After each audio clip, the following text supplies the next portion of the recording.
that lies at the heart of effective stroke care, quality-driven care, accreditation and standardization, guiding stroke care excellence. Accreditation and standardization are not just bureaucratic process, they are transformative tools that ensure stroke care is evidence-based, patient-centered and efficient. We are honored to have a distinguished group of experts joining us for this session. So let us welcome on the stage Dr. Bindu Menon, Professor and Head Urology Department, Apollo Specialty Hospital, Nellore.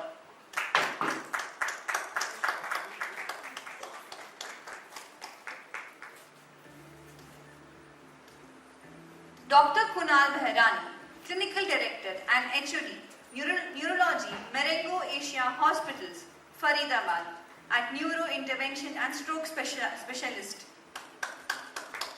Let's welcome our speaker with a huge round of applause. Dr. Vikram Hudud, Director and Clinical Lead for the group, brings invaluable telestroke and advanced imaging expertise. Dr. Arvind Sharma, Secretary, Indian Stroke Association, Board of Director, World Stroke Organization, Executive Member, Indian Academy of Neurology, Director, Brain Heart Foundation of India. Now, I would like to invite, he brings a vast experience in hospital operation and accreditation process. Let's give them a warm round of applause as they take their seats on the stage to start the panel discussion. Mr. Lal, over to you. Thank you very much. So it's first time I'm talking to the four big time neurologists. So that is a discussion between a neurologist and the CEOs. Okay. Thank you for this. Thank you, Voice of Healthcare. This is the second edition of National Stroke Conclave, which started in Ahmedabad and now in New Delhi. I want to just give you 30 seconds why we are talking about quality and accreditation. So, Indian quality healthcare system started in the year 2005 with Quality of Council of India started NABH. And then if you see the wave of quality started in India, and now quality is becoming mainstay in every hospital. And then you see there was only a multi-specialty hospital accreditation. So then single specialty accreditation came, and finally 2 years back, with the Health Minister of India, we launched a stroke standard. This is the first time outside US and Canada where our country has launched advanced as well as primary healthcare stroke standards. And many hospitals have gone for assessment, and I think all the hospitals here which we are talking, they are accredited by Advanced Stroke Center. So by establishing standards, stroke care provider can ensure a delivery of evidence-based, patient-centered and efficient care. So I'll be talking to Dr. Arvind Sharma first. So Dr. Arvind Sharma, your hospital is Advanced Stroke Center. So you are a secretary to Indian Stroke Association. You are the expert assessor for Quality and Accreditation Institute for Advanced Stroke Center. So if you give emphasis on quality of stroke care, can you share your journey in achieving this milestone, and what are the key strategies or innovation was critical in shaping the success for Advanced Stroke Center at your center? Thank you, Mr. Lal. Thank you very much. Before we go further with this, how our center has developed, we were thinking that the way we are doing the stroke at our hospital is great. If you see any hospital, since 2005, the thrombolysis has come and thrombectomy has come 2015. We were doing at that time, if you see average in India, 6 to 7 thrombolysis, sometimes 10, and 3 to 4 thrombectomies in our hospital. And we were thinking that we are doing great. But as you see the implementation of any quality standards in the hospital, is it for the hospital standards or for the emergency standards or it is lab standards? Whenever you put something into the quality and accreditation, it makes a major difference. We found a lot of flaws where we made the corrections. even in the emergency, while there was a time stamp for doing the time of thrombolysis, when a third person do an audit, or even you are doing an audit at your hospital of your own data, what we did, we found there were a lot of lacunae where we can improve. And that is how our hospital registry started.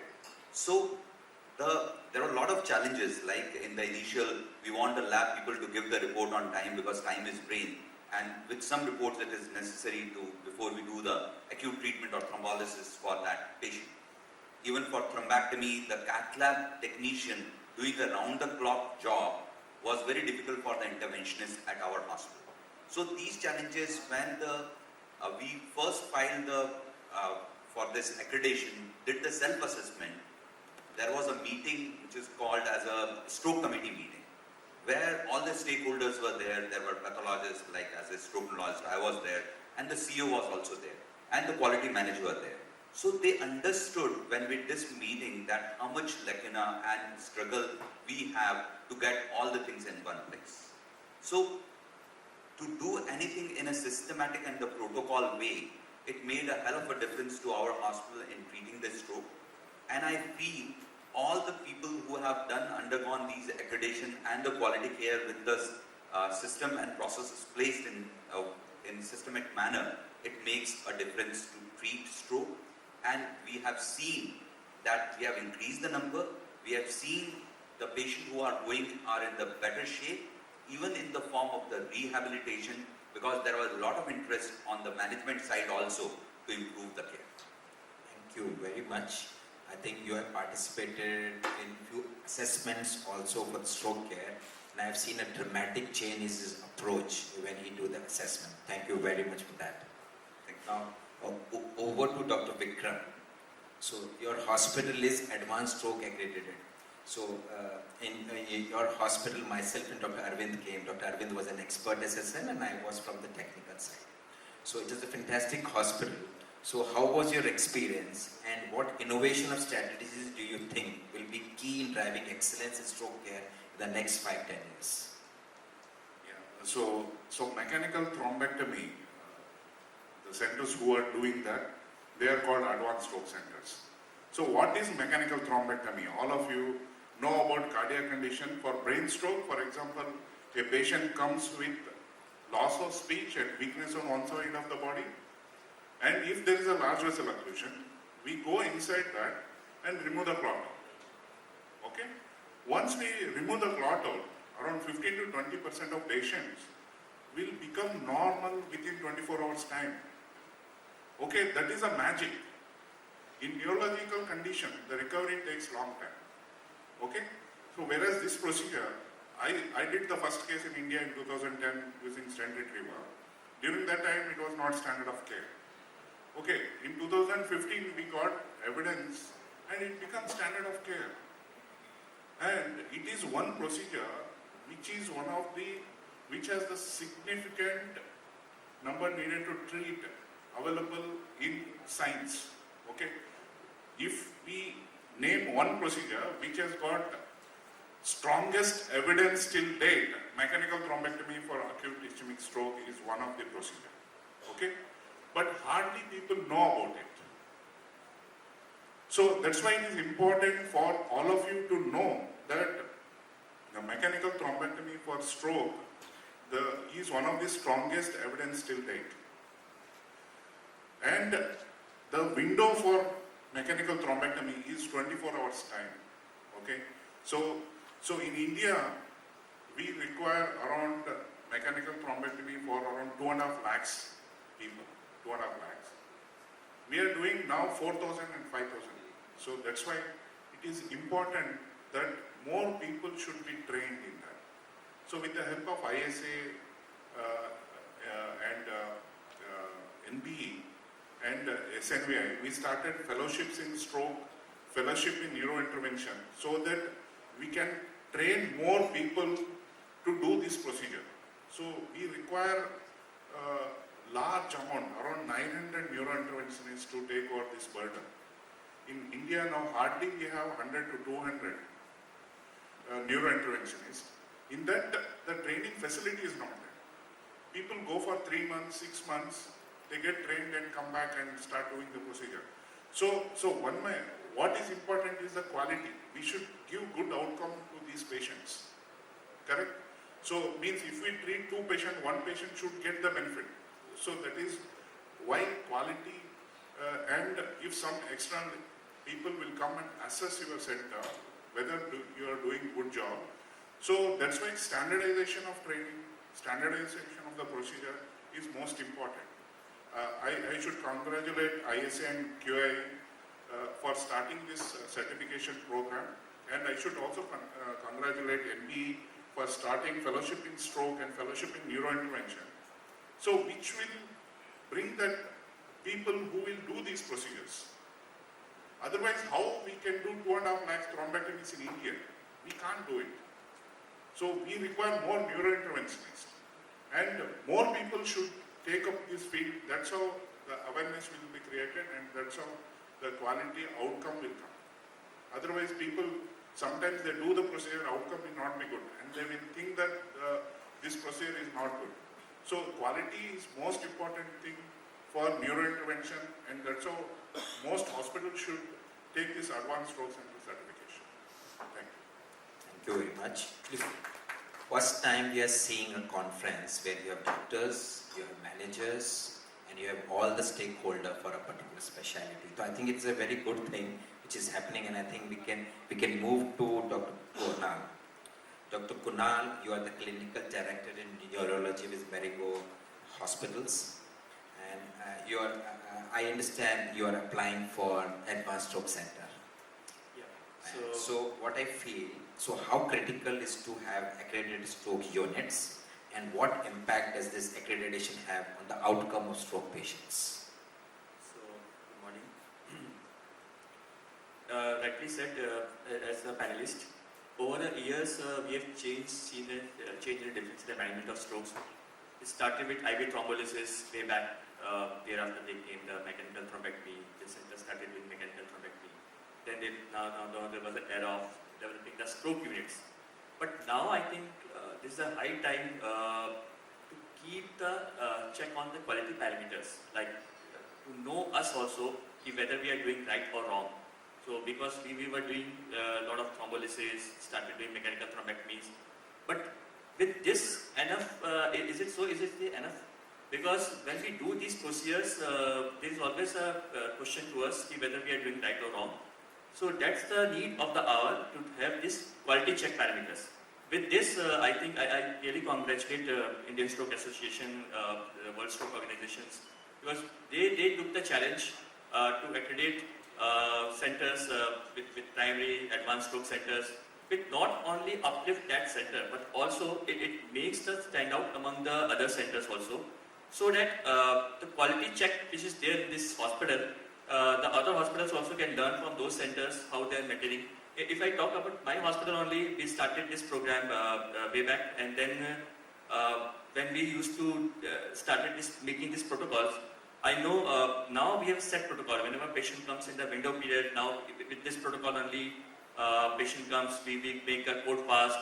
Timely the patient goes to scans, then timely patient gets this intervention, whether it is thrombolysis, mechanical thrombectomy, all in time.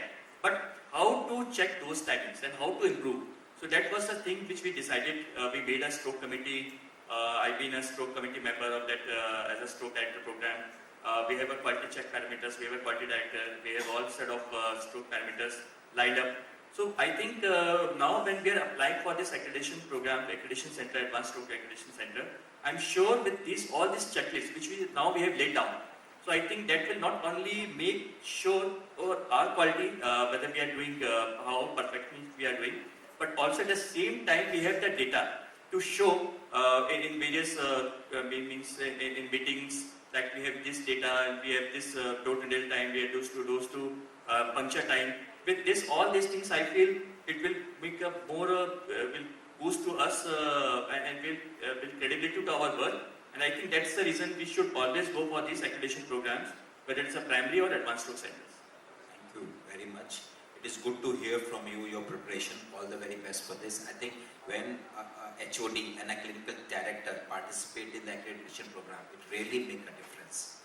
Now I'll move to Dr. Bindu Menon. With your extensive experience both in clinical practice and the leadership role, how do you see a collaboration between hospitals, government agencies, and organization like Indian Stroke Association and various other stakeholders so that they can contribute in the standardization of stroke care? Thank you very much for this question, and I suppose this standard on a stroke conclave is justice to the fact that collaborative need is essential. Let us say 5 to 10 years earlier, we were just having conferences where doctors meet, doctors eat, and doctors go back. So it's no longer there now. Now collaborators meet, we do eat, but then we do a brainstorming, and then that brainstorming is not only while we are in this hall. I'm completely sure that outside the hall is what more happens, where people meet up and catch up. So let me take stroke as a large platform, where we start from World Stroke Organization, which is a global platform, which gives you recommendations, which gives you guidelines. But then when it percolates to the Indian level, we have our national guidelines. We have the Ministry of Health and Family Welfare, which has come out with an abridged one. But then if I talk about the rural sector, let me understand the primary health center doctor, PHC doctor, who is trying to read up the WSO guidelines. He can definitely not read it.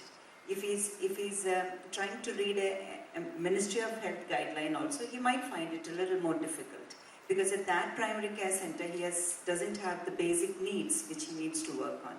So probably this collaborative effort, putting up the brains of all the global leaders who are there, the national leaders who are there, all the stakeholders who are there, let us come down and boil down to some more guidelines where we can implement, where we're trying to say that we need to train more physicians in stroke care. Let us bring out a guideline that if a person XYZ goes into a primary health center, so what should be the pathway, what should be the workflow that should go into, and that should be implemented into the centers. It should be implemented by the director, what you call this, the DMHOs that we have, the district medical health officers, and it should be seen that they are taken forward and it is continuous, as we had our speaker said, that it goes as a stepwise fashion. Then we need to do the capacity building. So whatever said and done, it again starts from the global work. So I run my foundation and we have a capacity building where we train women. Because I believe that if you teach one woman, you're teaching the entire house. And if you teach the entire house and make them safeguarded, like we were talking about stroke prevention, we were talking about hypertension prevention, we were talking about salt. If you do not train the women not to put enough, not to keep more than 5 grams of salt, you are not doing it, because a woman has to prepare a dish that is tasty. If it is not, then she is not doing her duty.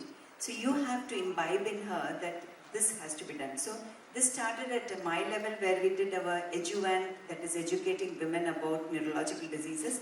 And at a global level, we have Genesis now, Gender Equity in Stroke Care. World Stroke Organization has come up with that. And that's going to look up how women can be included in trials, how women can be incorporated into awareness programs, how women can be made more leaders so that they can bring out more pocket women across the country so that they can boil down into the society. Then we need infrastructure development. As rightly pointed out, QANI is doing a marvelous work out of it, and I have been a part of their program as well. And I could see that when I sit there and learn and see how it is to be such a structured program. So those structured programs can be probably more comprehensive, can be concise to the smaller sectors like the primary health sectors. You could bring out with something where we can do a hub and spoke model in every city. Every neurologist and team of neurologists in that city can get interlinked to the primary health center and can have a structure that could be across the country. That need not be that I am doing it in one center, that Azam is doing it in that center. It need not be that way. It can be something which is more comprehensive. We can take case studies from the WSO. We know from Africa, we know from Latin America. There are good case studies there. We could take from there and then probably imbibe it. So that's how the collaboration will definitely work at that level as well. Then obviously, we do this World Stroke Days. Yeah, so that's at a global level. They do it, we do it, they do it at their way, we do it at that. So that collaborative work always helps because that's one voice.